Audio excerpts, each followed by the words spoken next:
thing I really like about the Gigabyte faceplate here is there's actually cushioning or padding here. You can see me pressing that in, and that's not the case with any of the other ones I've installed, so that's pretty nice.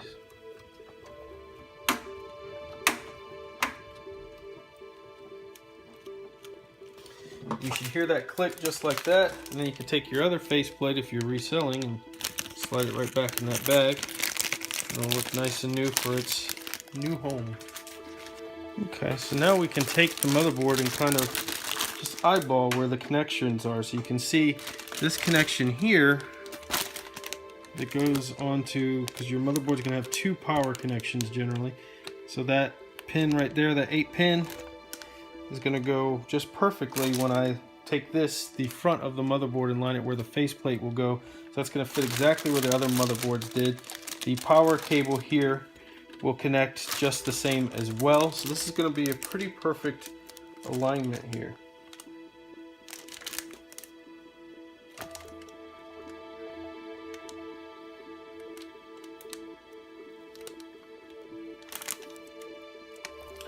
Okay, so what we want to do now is get our processor. You can leave the electrostatic bag underneath, that will help protect the components, but we're going to want to install the processor, and we're going to want to install the back plate for our fan. So we'll move this over here. So this piece of plastic that you'll see over the CPU holder, you're going to want to remove that. Now, the most critical thing with a CPU is you do not bend the pins. This is the heart of your system here.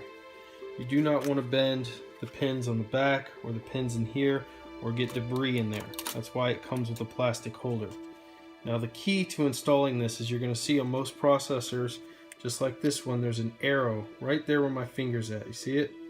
That little arrow tells you where you are going to put this CPU in alignment with all these pins, because there's an arrow here on the motherboard. You see that right there? And so that tells me exactly where the CPU needs to go, so that I'm not fidgeting or putting it in the wrong place and end up cracking or breaking the pins. Additionally, there are little notches on the side of the CPU, and those little notches will align with little notches that are inside the holder there. So it should fit just perfectly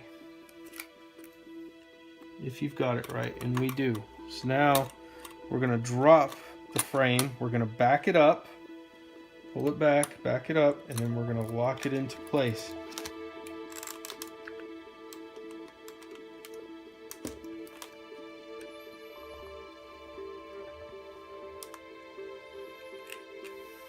Okay, so now we need to install the back plate. If you get just a standard fan, you may not have to go through all of this. And I've never done this fan before, so we will see how easy it is.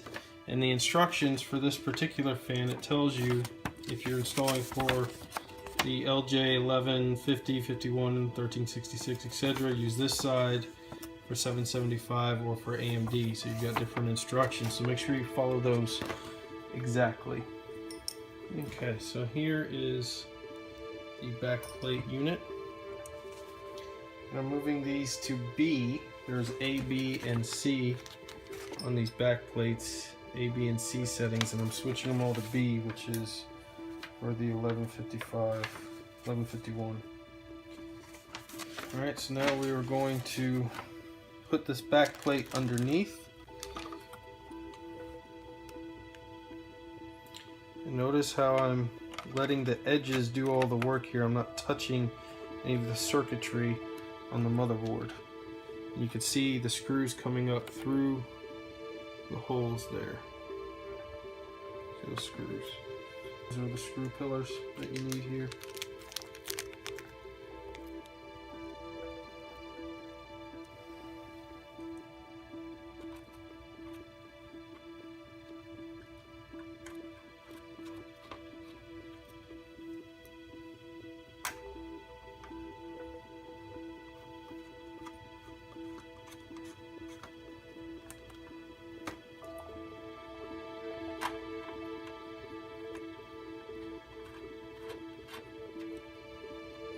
thing I like about this fan design is these pillars screwing and pulling those screws up so that I'm not having to simultaneously hold the back and try to screw something in like some fans do. So not a bad design there.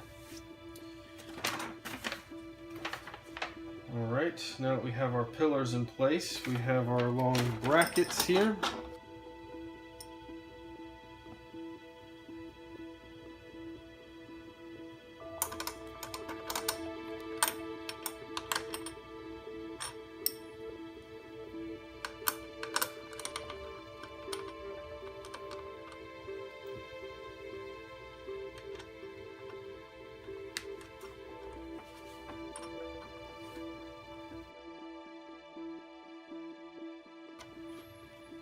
Here we want the numbered side up, so there's number 1 here, or number 2 here, and number 2 here. We want that up, and that tells us, so you don't have them, you have them facing inverted, where the valley is here, and you have your screw caps here and here facing upward.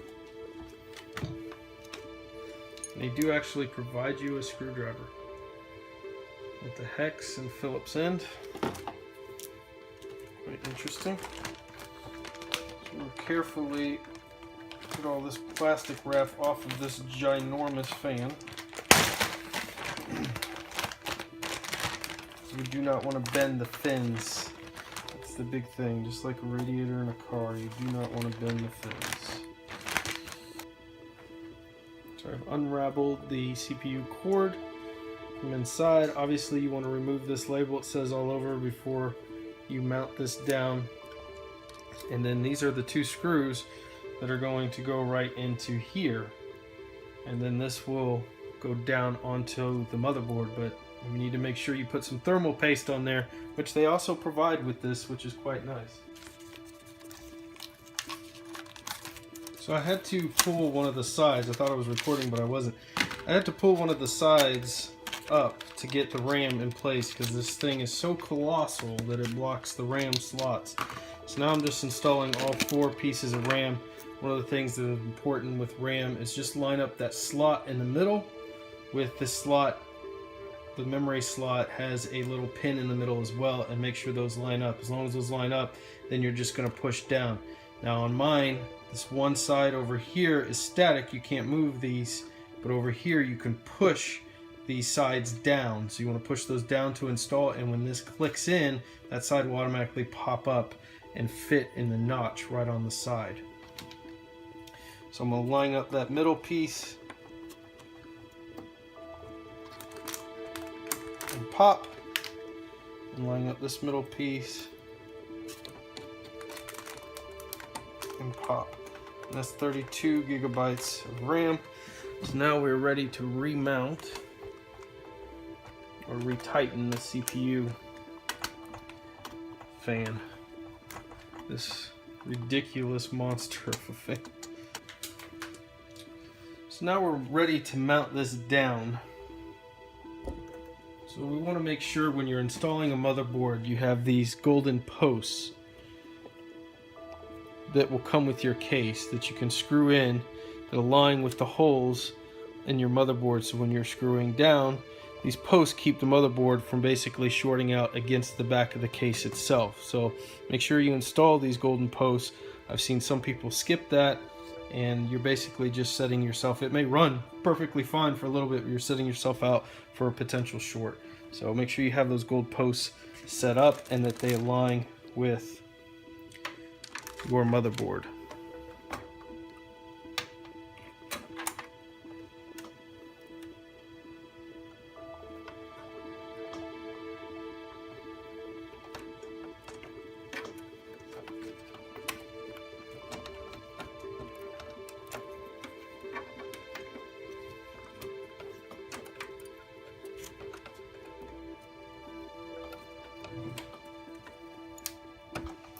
What you're wanting to do is just make sure you can see those gold posts through the screw holes,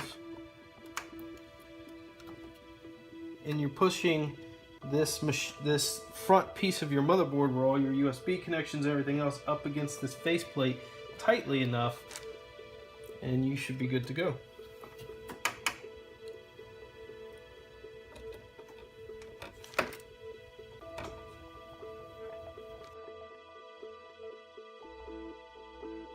Now, a lot of people at this point will start messing with wire management and that type of stuff. If you are into wiring these PCs so you see no wires and they route everything behind and underneath, and it's quite beautiful actually.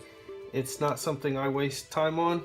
It's not a waste of time. It's not going to boost performance or anything, obviously, but it certainly looks beautiful, and the people who do it do an amazing job. And if you have the patience and love to do that, then you can route your wires any way that you want so that you can't really see them and they're just really coming, you're only seeing the actual connection itself. Most of the wire is hidden. Nothing wrong with it. There's also nothing really gained from it, especially in my case where I am ripping and replacing every couple of months, cutting zip ties and trying to rerun wires every time I replace a motherboard CPU would be a pain. So it's not something I get into, but I think the people who do it are geniuses, and I love to see their work on Reddit and sites like that, but it's not necessary. It's not a bad habit, but not necessary. And I'm connecting my 8-pin power connector back here, and that's the same one we pulled from before, and it's just because I had my hand back there that I did that in that order. It doesn't matter what order you connect these up in. But you'll have an 8-pin power connector on your motherboard most likely, and you'll have your main power connection to your motherboard here. We of course have our RAM installed, we have our CPU and our cooling fan, we have our CPU fan hooked up. But now we have all of these connections here, and they allow the power to get from the case, the power button to work from the case to turn this motherboard on. Some motherboards actually have a power button so that you can test it before you start mounting everything. This one does not. So we have to connect those connectors up first. And here Gigabyte has provided this little adapter where you feed these wires through so that you can mount the reset switch and your power switch and everything into this box first, and then just push that down. Very similar to what ASRock had, which was this kind of adapter where you did something similar here. So I'm going to pull these off of the ASRock adapter now and utilize the new motherboard's adapter. So this says power switch, so you just look on here for power and you could feed that down for power. And power LED, this is a reset switch, so I can feed that down into the reset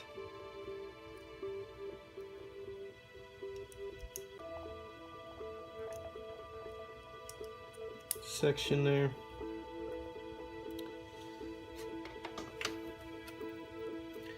And this is a hard drive LED, so that can go to our hard drive connector.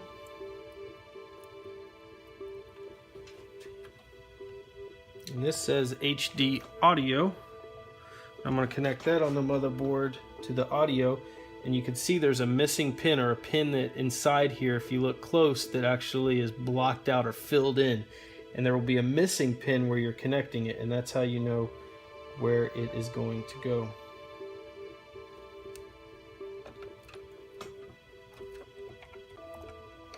And you can start plugging in your hard drives into the SATA ports.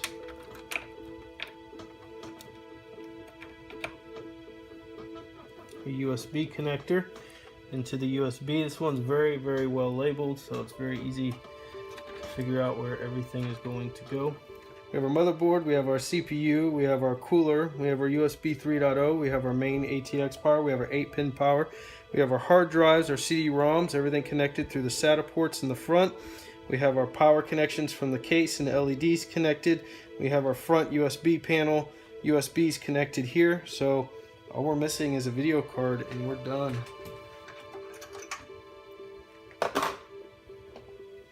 That's nice about a thumb screw case.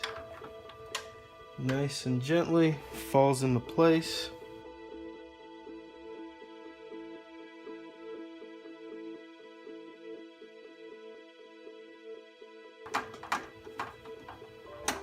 Now it's important to note, for those of you that have upgraded to Windows 10, when you do this, you will lose your Windows 10 license, because Microsoft basically states that a motherboard upgrade is a brand new machine, and therefore you're going to have to pay for a new operating system. So the only way really around that is to move all your files, your important files, over to another hard drive, and then you could do a complete reinstall of the operating system you have. For instance, if you have Windows 7 right now, you could reinstall that with its original license. Of course, you're going to have to reinstall your programs, but all your files will be on a secondary hard drive or a backup hard drive. Then you could go through all the updates to get to Windows 10, install Windows 10, and go from there. You could buy a license.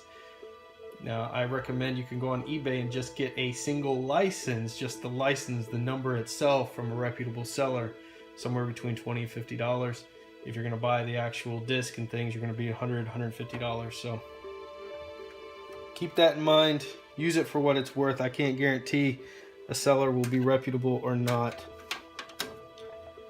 but you can look at the feedback and just get a license from them. I don't know how they get them for $20.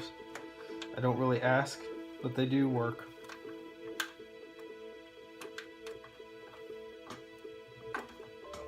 Now at this point, before I start zip tying lines and getting things out of the way, etc., I want to power this up to make sure we have a working machine. You don't want to have to be pulling something out, pulling everything out, and redoing all of this work again. So if you are one of those people who are going to do all of the fancy running of lines, I recommend you save some of that, certainly, for after you test, or if you watch my mini ITX, I show you how you can test before you mount the motherboard and CPU. And that way you don't end up having to redo all that beautiful work you just did. Alright, so we should have everything ready to go here. Let's connect some power and give it a try. And just to show you it running, first boot, and we've got Windows, so looking good. Now we're gonna have to do that re-registration stuff. Fun times. We did get it running the first try, and that's pretty awesome. So we'll see how well she runs.